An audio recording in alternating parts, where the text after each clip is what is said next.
while these trade negotiations, this trade deal negotiation still goes on between India and United States of America, and hypothetically, if these tariffs, additional tariffs are put to, quote unquote, punish India for buying cheap Russian oil, do you not think that, the kind of trade agreements that we've made with other countries, case in point, the Prime Minister is visiting the UK, there also we're expected to sign an FTA deal.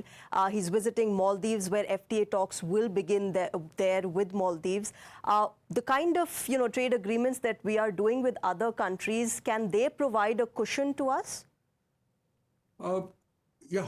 There are three ways to look at it. One, I'll give you the example of China. China exports went down in both May and June by about, to the US, the exports went down by 16%, but overall Chinese exports went up 5%. Where are those going? They are going to Asian countries, getting stamped as made in Vietnam, made in Malaysia, made in Indonesia, going back to the US.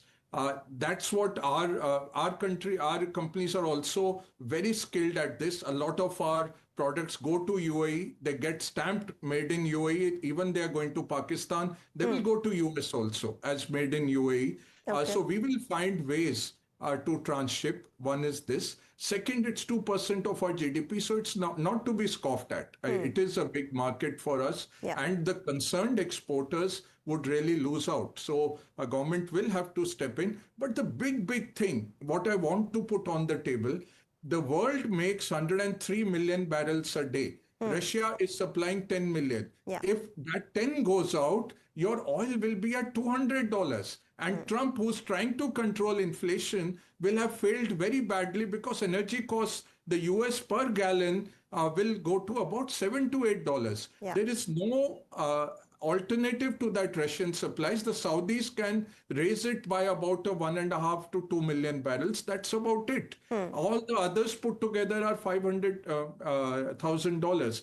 Where do the 8 million barrels come for? So it's not India's problem, it's the world's problem. This is posturing. They're just showing posturing to us. And suppose they put 100% on us, we will have to bring in subsidies. We'll have to find mechanisms like the Chinese to transship goods, Indian goods, but with made in Mexico, made in. Second, we'll have to give subsidies to these exporters. Okay. Talking about posturing, Sushant Sareen, obviously, something that Ajay Bagga also mentioned, that Trump always chickens out, something that has given him the name of taco as well. In this case, he hasn't been able to end the Russia-Ukraine war. He's been very aggressive about it. He has promised it since the start of his presidential campaign. Clearly, he's trying to sort of put the blame on others now, because Vladimir Putin is not listening to him. He is not ending the war anytime soon. So what you do is you bully the others in making sure that you cover up for your own failures.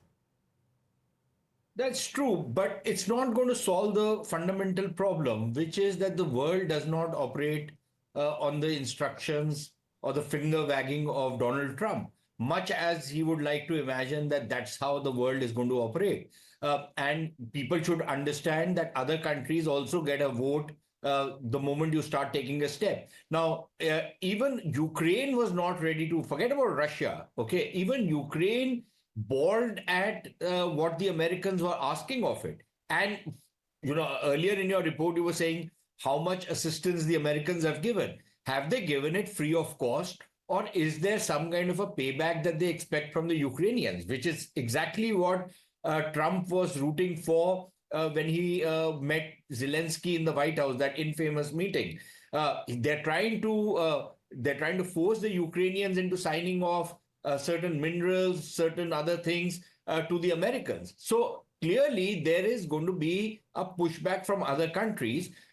Countries are already hedging their bets. They're already looking for alternatives. Of course, if, for example, the Chinese have a lot more leverage and ability to play the markets, as Mr. Bagga is suggesting, India, I'm afraid, will not have that same luxury, partly because it increases transaction costs. Now, if you have to first send your goods to Mexico or some other country, it increases your transaction cost, it increases the cost of doing business, and that makes your profitability low, and it makes the entire economics of that particular trade not as profitable as you would want it to be. So I think there are going to be very serious problems.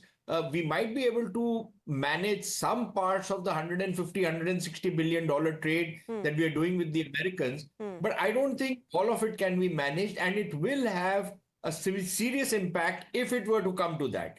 But I suspect that they can't single out India. Yeah. Because what is the justification? China and Brazil with India.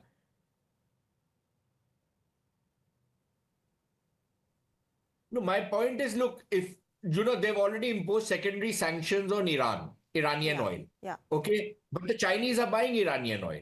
What have the Americans been able to do about the Chinese? We stopped buying Iranian oil, but the Chinese are still buying Iranian oil. Okay, you haven't been able to penalize the Chinese for that. Are you going to start penalizing them for buying Russian oil? And if you do, then everything goes up in smoke. The whole trade deal between the US and China falls through. The Chinese can live without Americans.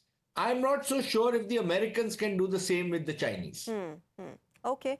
We'll leave it there. Mr. Bagga, thanks very much for joining us this evening and sharing your thoughts. Let's wait and watch how this really pans out. Sushant Sareen, I request you to stay with me. We are getting in a